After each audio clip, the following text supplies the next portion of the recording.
Hello everyone, कैसे हो आप सभी। आई होप आप सब बहुत अच्छे होंगे। तो हम लोग लेकर आए हैं practice set paramedical entrance exam के लिए, जिसमें हम लोग अभी तैयारी कर रहे हैं मैथ सेक्शन की। तो पिछली वीडियो में हम लोगों ने प्रैक्टिस सेट 1 किया था, आज हम लोग लेकर आए हैं प्रैक्टिस सेट नंबर 2। ओके, तो आज का हमारा जो पहला क्वेश्चन है वो है the mark price of A shirt is 800 rupees and it is sold for 680 rupees. The discount percentage is.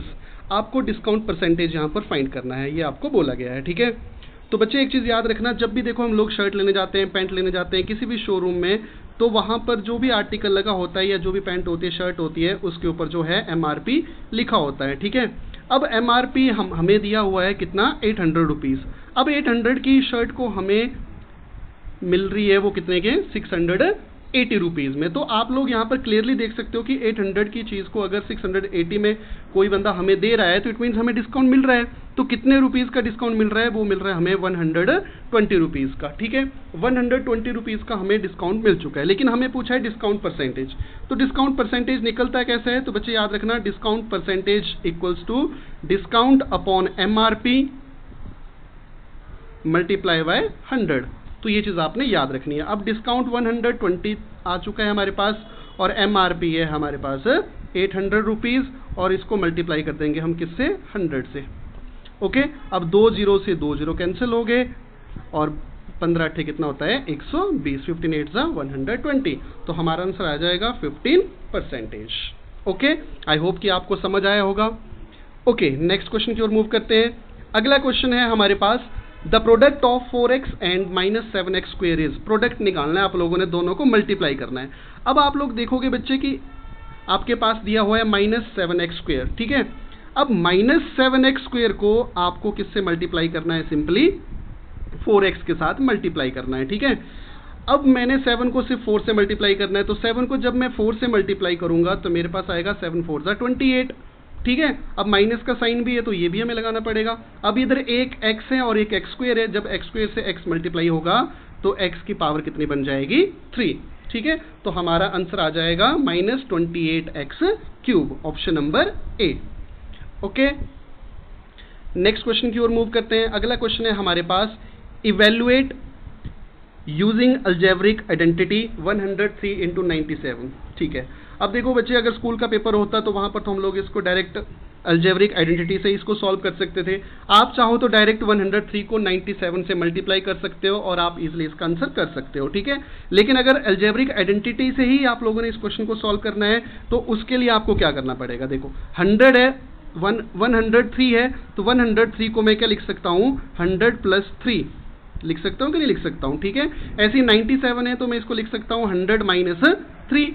अब 100 + 3 करूंगा तो 103 बन गया, 100 - 3 करूंगा तो 97 बन गया। ठीक है, अब यहाँ से बच्चे एक फॉर्मूला बन रहा है। देखो, अगर मैं इसको a मान लूँ प्लस b लिख दूँ और इसको मैं लिख सकता हूँ a - b, तो आप देखेंगे एक फॉर्मूला यहाँ पर बन रहा है a + b a - b which is equal to a² - b²। यानी कि आप लोग क्या कर सकते हो, a² - b² कर सकते हो, आपका आंसर आ जाएगा। अब a की वैल्यू कितनी है, 100, तो आपको 100 का स्क्वायर करना पड़ेगा, माइनस b की वैल्यू कितनी है, 3, और 3 का स्क्वायर करना पड़ेगा। अब 100 का स्क्वायर की अगर मैं बात करूं तो 100 का स्क्वायर कितना हो जाएगा, 10,000। 4 0 हम लोग इसमें लगा देंगे, -3 का स्क्वायर कितना हो जाएगा, 9। अब आप लोगों ने 10,000 से 9 को माइनस करना है तो कितना आंसर आ जाएगा बच्चे, 9,991, जो कि हमारे पास ऑप्शन नंबर ए में। ठीक है, आप चाहो तो डायरेक्ट मल्टीप्लाई भी कर सकते हैं, तब भी आपका आंसर है, क्योंकि आपको पता है कि जो आपका पेपर रहता है वो ऑब्जेक्टिव टाइप है, तो इसमें डायरेक्ट आपको टिक करने होते हैं, आपको पूरा सॉल्व करने की जरूरत नहीं होती है। ओके, नेक्स्ट क्वेश्चन है हमारा क्वेश्चन नंबर 4। क्वेश्चन नंबर 4 है the value of a + b का whole square minus a - b का होल स्क्वायर इज। अब आपको कुछ नहीं करना है, यहाँ पर आइडेंटिटी लगानी है आपको। ठीक है, एक में a + b का होल स्क्वायर और एक में a - b का होल स्क्वायर। ओके बच्चे, यहाँ पर ब्रैकेट का ना थोड़ा सा ध्यान रखना है, क्योंकि मैक्सिमम बच्चे यहाँ पर ब्रैकेट के चक्कर में गलती कर देते हैं। देखो a + b का होल स्क्वायर, a + b का होल स्क्वायर क्या हो जाएगा, a + b का होल स्क्वायर हो जाता है हमारे पास a² + b² + 2ab। ठीक है, ये हो गया हमारे पास माइनस। अब हमारे पास माइनस दिया है और आगे वाले ब्रैकेट में लिखते हैं हम लोग a - b का होल स्क्वायर होता है बच्चे a² + b² - 2ab। क्लियर हो गया ये चीज़।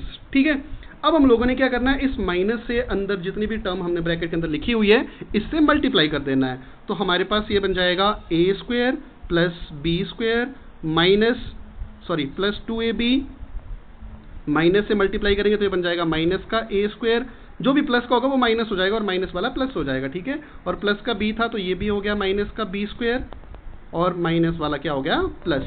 अब प्लस ये बन गया 2ab। क्लियर है। अब आप लोग देखोगे यहाँ पर कि ए स्क्वायर माइनस का भी है प्लस का भी है, तो दोनों आपस में क्या हो गए कैंसिल। अब बी भी स्क्वायर प्लस का है माइनस का भी है, कैंसिल हो गया। अब ये 2ab बचा, इधर भी 2ab बचा, तो 2ab प्लस 2ab कितना हो गया 4ab। तो 4ab हमारे पास है ऑप्शन नंबर बी में, तो ये हमारा आंसर हो जाएगा। तो बच्चे बस माइनस का ध्यान रखना है, ठीक है। और आपको सारे आइडेंटिटीज पता होनी चाहिए, ए प्लस बी का होल स्क्वायर, ए माइनस बी का होल स्क्वायर, ए स्क्वायर माइनस बी स्क्वायर किसके इक्वल होता है, या ए प्लस बी का क्यूब कितना होता है, या ए माइनस बी का क्यूब कितना होता है। तो ये सारी चीज़ें आप लोगों को याद रखनी है। नेक्स्ट क्वेश्चन है fifth, the area of rhombus whose diagonal are 10 centimetre and 8 centimetre are. आपको पिछली वीडियो मैंने रोम्बस के बारे में बताया था। रोम्बस क्या होती है आपके पास, रोम्बस एक क्वाड्रिलेटरल होता है जिसकी चार की चार साइड्स जो हैं वो क्या होती हैं इक्वल होती है, ठीक है। अब इसमें हमें डायगोनल्स दिए हुए हैं, ठीक है। यहाँ से यहाँ तक हमें दिया हुआ है 10 सेंटीमीटर और ये दिया है हमारे पास 8 सेंटीमीटर सपोज कर लेते हैं, ठीक है। एक दिया है हमारे पास 10 सेंटीमीटर और एक दिया है 8 सेंटीमीटर। अब आपको एरिया निकालना है। तो बच्चे एरिया कैसे निकलता है, तो एरिया के लिए फॉर्मूला होता है 1/2 multiply diagonal 1 multiply diagonal 2, d1 into d2, ठीक है। तो अब 1/2 आपने लिख लिया। डायगोनल, पहला डायगोनल की वैल्यू है 10, दूसरे की डायगोनल की वैल्यू कितनी है 8। अब सिंपली इसको सॉल्व करेंगे, 2 5 10, 8 5 40। तो हमारा आंसर कितना आ जाएगा 40 centimetre square, option number B. I hope कि आपको समझ आया होगा। नेक्स्ट क्वेश्चन की ओर चलते हैं। नेक्स्ट क्वेश्चन है हमारे पास, total surface area of a cube of side 5 centimetre is. बच्चे अब क्यूब होता क्या है, ठीक है। तो सबसे पहले तो आपको ये पता होना चाहिए क्यूब क्या होता है। क्यूब आप लोगों को पता होगा, दो स्क्वायर के आपस में मिलने से बनता है क्यूब। और क्यूब एक ऐसी शेप होती है जिसमें सारी की सारी साइड्स क्या होती हैं सेम होती है। अगर आपके पास 5 सेंटीमीटर की एक साइड दी है तो इसकी लेंथ भी 5 सेंटीमीटर होगी, ब्रेड्थ भी 5 सेंटीमीटर होगी, यानी कि 6 की 6 जो साइड जो हैं वो आपकी क्या होती हैं सेम होती हैं, ठीक है। अब आपको बोला है टोटल सरफेस एरिया। तो टोटल सरफेस एरिया के लिए जो बच्चे फॉर्मूला होता है वो क्या होता है आपका 6a स्क्वायर। अब 6 को मल्टीप्लाई करना है आप लोगों ने किसके साथ, साइड के साथ। साइड कितनी है आपकी 5 सेंटीमीटर, तो 5 का स्क्वायर कितना होता है 25। मैं डायरेक्ट लिख रहा हूँ यहाँ पर। अब 25 को 6 से मल्टीप्लाई करोगे तो कितना आ जाएगा आपके पास 150, और 150 है ऑप्शन नंबर ए में, तो आपका आंसर हो जाएगा option number A. Next question की ओर चलते हैं। अगला क्वेश्चन है हमारे पास, the volume of a cylinder whose radius is 7 centimetre and height is 10 centimetre. तो देखो बच्चों यहाँ पर क्वेश्चन आ रहे हैं, कोई वॉल्यूम से आ रहा है, कोई एरिया से आ रहा है। तो जितनी भी हमारी शेप्स होती है ना, चाहे सिलेंडर है, चाहे हमारे पास कोन है, क्यूबॉइड है, क्यूब है, स्क्वायर है, रेक्टेंगल है, रोम्बस है, इन सब के आपको एरिया, पेरीमीटर, वॉल्यूम, ठीक है, सर्कमफेरेंस, आपको ये सब चीज़ें जो है पता होनी चाहिए फॉर्मूला इनके, ठीक है। अगर आपको फॉर्मूलाज आते हैं तो सिंपली आप फॉर्मूला लगाकर इन क्वेश्चन को सॉल्व कर सकते हैं, ठीक है। जैसे यहाँ पर बोला है वॉल्यूम ऑफ सिलेंडर। अब वॉल्यूम ऑफ सिलेंडर क्या होता है, सिलेंडर आपको पता होगा, देखो ये आपके पास सिलेंडर की शेप होती है, ठीक है। अब हम लोगों ने इसका वॉल्यूम निकालना है। तो वॉल्यूम कैसे निकलता है इसका, तो वॉल्यूम के लिए फॉर्मूला होता है बच्चे पाई आर स्क्वायर एच, ठीक है। पाई आर स्क्वायर एच इसका फॉर्मूला होता है। तो पाई कितना होता है, पाई की वैल्यू हम लोग लेते हैं 22/7। अब आर हमारी रेडियस, यहाँ से यहाँ तक हमारी रेडियस होती है और ये हमारी हाइट होती है, ठीक है। अब रेडियस हमें दी हुई है 7 सेंटीमीटर, ठीक है। तो 7 × 7, क्योंकि स्क्वायर दिया हुआ है तो 2 टाइम हमें मल्टीप्लाई करना पड़ेगा, इंटू एच यानी कि हाइट दी है आपको 10, ठीक है। अब एक 7 से एक 7 कैंसिल हो गया, 22 को 7 से मल्टीप्लाई करेंगे तो ये बन जाएगा 154, और 10 से मल्टीप्लाई करेंगे तो एंड में हमारे पास आंसर क्या आ जाएगा 1540, 1540, ऑप्शन नंबर बी, ये आपका आंसर हो जाएगा। तो आप लोग देख सकते हैं बच्चे कि अगर आपको फॉर्मूला पता है तो आप इजीली इन क्वेश्चन को सॉल्व कर सकते हैं। अगला क्वेश्चन है बच्चे आपके पास, the value of 5 raised to the power -2, ठीक है। अब बच्चे आप लोगों के पास क्वेश्चन दिया हुआ है कि 5 है और 5 को कैसे लिखा हुआ है 5 की पावर -2। अब -2 में है पावर, अगर मैं इसको सॉल्व करूं तो बच्चे मैं इसको लिख सकता हूं 1/5 की पावर 2, 1/5 की पावर 2। अब देखो 1/5 की पावर 2 यानी कि 5 का स्क्वायर कितना होता है 125, तो ऑप्शन नंबर बी इसका आंसर हो जाएगा। तो ये कैसे हुआ, तो बच्चे इसके लिए एक फॉर्मूला होता है कि अगर a की पावर माइनस में है, ठीक है, a की पावर -m है, तो अगर इस पावर को पॉजिटिव बनाना है तो इसको हम लोग क्या कर देते हैं, पावर को अपॉन में ले आते हैं, तो फॉर्मूला क्या बन जाता है 1/a की पावर m, ठीक है सॉरी, तो a की power -m equal to 1/a की पावर m। ओके, तो यहाँ पर क्या हुआ, 5 की पावर -2 थी, तो जो रेसिप्रोकल होके 1/5 की और 2 बन गया, और इसका आंसर हो गया 1/25। नेक्स्ट क्वेश्चन की ओर चलते हैं। अगला क्वेश्चन है हमारे पास, express 0.000035 in standard scientific notation, ठीक है। इस चीज़ को हम लोगों ने एक नोटेशन के जरिए जो है वो लिखना है, ठीक है। तो आप लोग देखोगे कि 0 कितने डेसिमल लगे हुए, देखो 0.000035, ठीक है। डेसिमल के आगे देखो 1 2 3 4 5 6 डिजिट है डेसिमल के बाद, ठीक है। अब आप लोग देखोगे जैसे ऑप्शन नंबर ए है ना, ऑप्शन नंबर ए में लिखा हुआ है 3.5 मल्टीप्लाई 10⁻⁻5, ठीक है। अब आप लोगों ने ऐसे बहुत सारे न्यूमेरिकल किए होंगे, तो इसका मतलब क्या बनता है, देखो 3.5, अगर मैं 10 की पावर -5 को अगर मैं पॉजिटिव बना के लिखूं तो ये बन जाएगा 1/10 की पावर 5, ठीक है। 1/10 की पावर 5 का मतलब क्या होता है बच्चे, कि 3.5 और डिवाइड में आपके पास क्या आ जाएगा, देखो 10 की पावर 5 है तो कितनी जीरो लग जाएगी इसमें, 5 जीरो हम लोग लिख सकते हैं, ठीक है। अब देखो एक डेसिमल ऊपर ऑलरेडी है और नीचे 5 आपके पास क्या आ चुके हैं, जीरोज। अब इन सबको जब हम लोग डायरेक्ट ऊपर लिखेंगे तो फाइनल रिजल्ट हमारे पास क्या बन जाएगा, अगेन 0.00035, ठीक है। तो हमारा जो आंसर हो जाएगा ऑप्शन नंबर ए। तो आप इसको इस तरीके से कर सकते थे, ठीक है।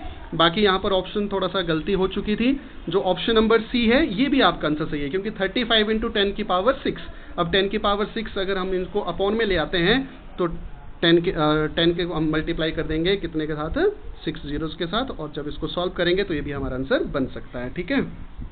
ओके, अगला क्वेश्चन क्या है हमारे पास, अगले क्वेश्चन की ओर चलते हैं।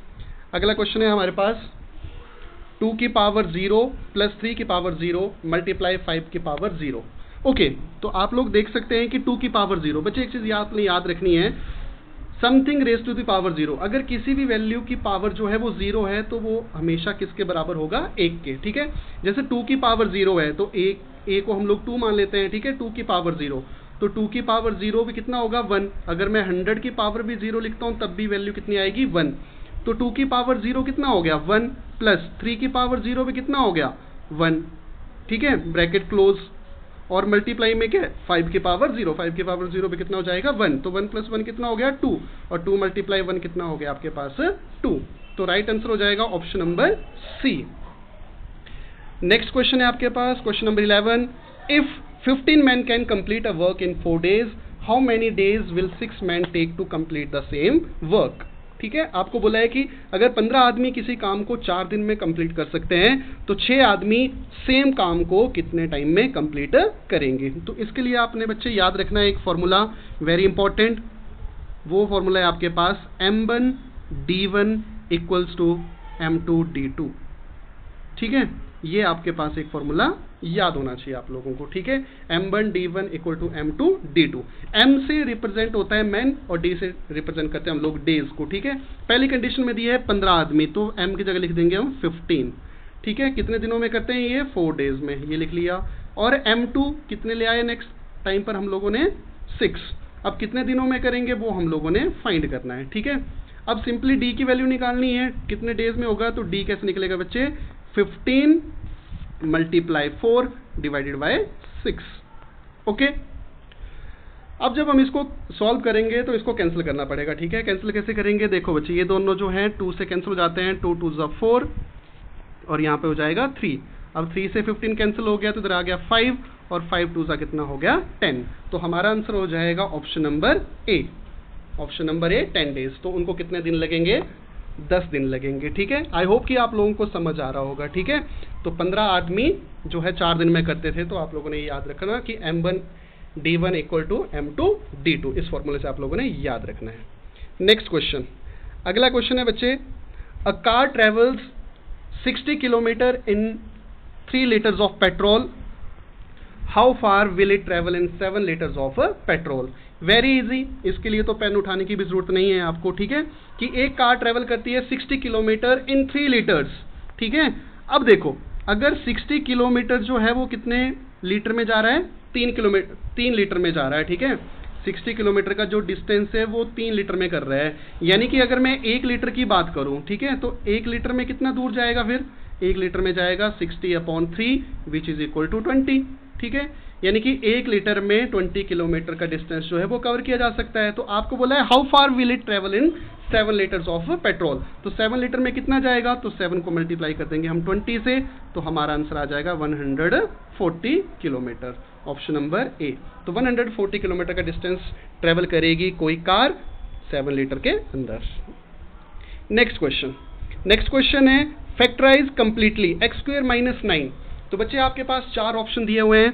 ऑप्शन नंबर ए x - 3, x - 3, x + 3, x - 3, x + 9, x - 1, x bracket start x - 9। तो आप लोगों ने कुछ नहीं करना है, आप लोगों ने ऑप्शन से इस क्वेश्चन को करना है, ठीक है। कैसे करोगे, जैसे सपोज ऑप्शन नंबर बी ले लिया मैंने डायरेक्ट, ठीक है, मैं आपको डायरेक्ट बता रहा हूँ, आप लोग सारे ऑप्शन से इसको चेक कर सकते हैं। देखो, जैसे आपके पास ऑप्शन नंबर बी है x + 3 और ये है x - 3, ठीक है। अब देखो, आप लोग देख सकते हो यहाँ पर x + 3 और ये है x - 3, ठीक है। a + b और a - b, ठीक है। a + b a - b किसके बराबर हो जाता है, a² + b² नहीं करना है, a² - b² के बराबर, किसके बराबर होता है, a² - b² के बराबर। तो a² कितना हो जाएगा यहाँ पर, अगर मैं इसको ले लेता हूँ x², ठीक है, -b²।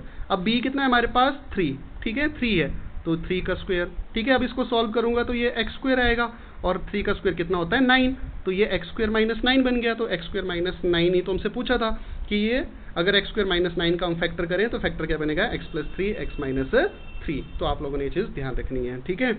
या तो आप लोग इसको कैसे सॉल्व कर सकते थे, इसको मैं आपको थोड़ा डिटेल से बताता हूँ, ठीक है।